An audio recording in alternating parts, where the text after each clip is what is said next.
Yeah, the news that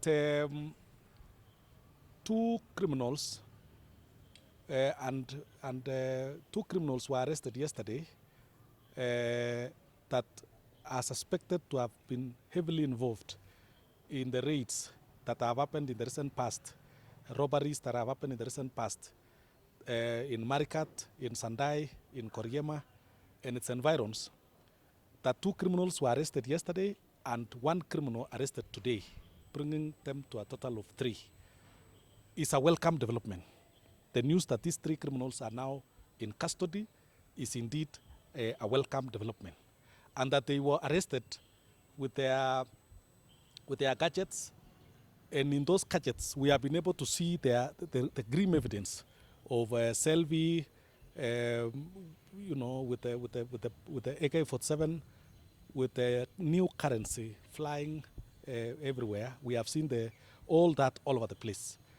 And that I have also spoken to the county commander this morning, and he confirmed to me that it's true that 3 were arrested, they are in custody, and they have now been taken to the police.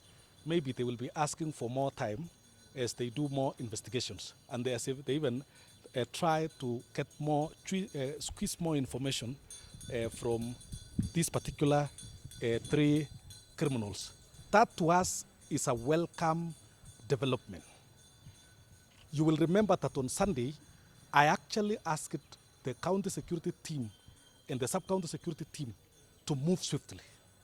And it's a welcome development that they indeed moved. The speed with which they moved between Sunday and yesterday, when those arrests were made, is commendable. And this confirms that indeed, if all along our sub-county security teams and our county security teams were committed to pursuing these criminals, then we will not even be having this problem, because they have the capacity, they have the means, and they have the facilitation to actually pursue these criminals. But nevertheless, I want to appreciate them, that it is a welcome development. It's a sigh of relief. In fact, the panic that was in the entire Baringo South sub-county was enormous. Centers were beginning and towns were beginning to close business at around 6 p.m. Hopelessness was beginning to shrink in. Investors were beginning to flee away. And it was even going to be difficult for us to continue using the route that connects Marikat and Mochongoi, or other routes like the one that connects Sandai to Mochongoi, and even generally life around Baringo South. So it's a welcome development. I want to appreciate as a leader that pointed out this particular issue, and I had even threatened in 7 days we were going to do a major demonstration. I want to appreciate this particular development. But now, this is just a tip of the iceberg. In fact, we are shocked that more information is emerging that even school children could be involved in this particular menace. And that this is just a tip of the gang among a huge syndicate of this particular gang. And so therefore, this is to ask our county security team and sub-county security team that it's not time to celebrate yet. It's not time to sit pretty. It's not time, to seek accolades. It's time to use the information available and the goodwill available among our people to actually arrest more criminals. In fact, I have seen the kind of reporting that some of our social media reporters are writing, that the criminal that was terrorizing Marikat and its environs has been arrested. That is a wrong reporting. That is a simplistic reporting. The right report is 1 or 3 of the criminal gangs, because it cannot be 1, and it cannot be 2, and it cannot be 3.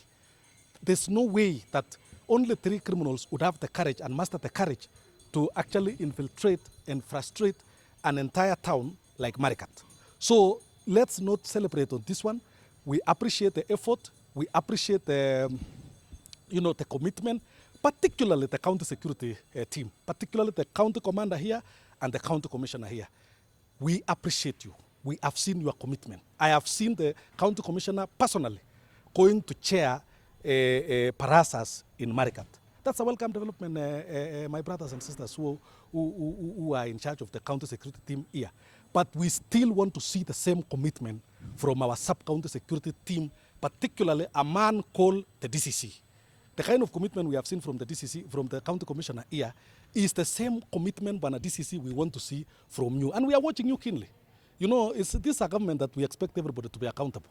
While we are held accountable as the political leadership, we also expect our security teams that are brought here to be held accountable. I mean, that we are now having to witness county commissioner coming to chair security meetings in Marigat and, you know, doing the work that we would have expected to see from the DCC is not something that even me, I am taking in lightly. So generally, I think that is what I have to say, so that it doesn't look like we only complain, and when a semblance of action is taken or action is taken, we take a backseat. It is human, it is fair to appreciate efforts, however little they are. It's always good to appreciate, and this is an appreciation. This is a message of goodwill from us, the leadership of myself being a leader in Mochongoi Ward, a representative of the people of Mochongoi Ward, one of the leaders in Baringo South, one of the leaders in Baringo County. We appreciate you have our back, you have our support, and it's not time to celebrate yet. It's not time to sit pretty yet. It is time to use the opportunity, the goodwill available, the opportunity that we have, the information that we have to go for more criminals.